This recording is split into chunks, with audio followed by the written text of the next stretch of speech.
南投仁爱乡公所推广着原乡部落的创意料理，特别邀请到专业的老师来教课，搁来举办着厨艺比赛，来验收着学习的成果，他来提升着仁爱乡餐饮业者厨艺水准。原乡创意料理的课程经过5天的演习了后，安排比赛，希望讲会使验收学习的成果。那希望就是说能够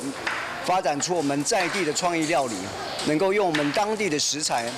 当地的元素，呈现我们各个不同族群的一个创意的料理。希望部落里面能够活络起来。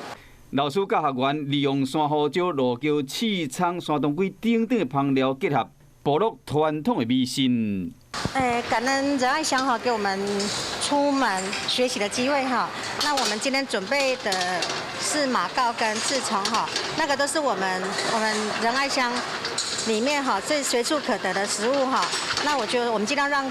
不管是游客或是自己家人都可以吃到很健康，学到很多新的新香料啊，让我们料理可以更进步一点点。原乡部落发展员工透过这摆课程，希望讲运用部落特有的香料，研究无同款特色的创意美食，请游客来这观光消费。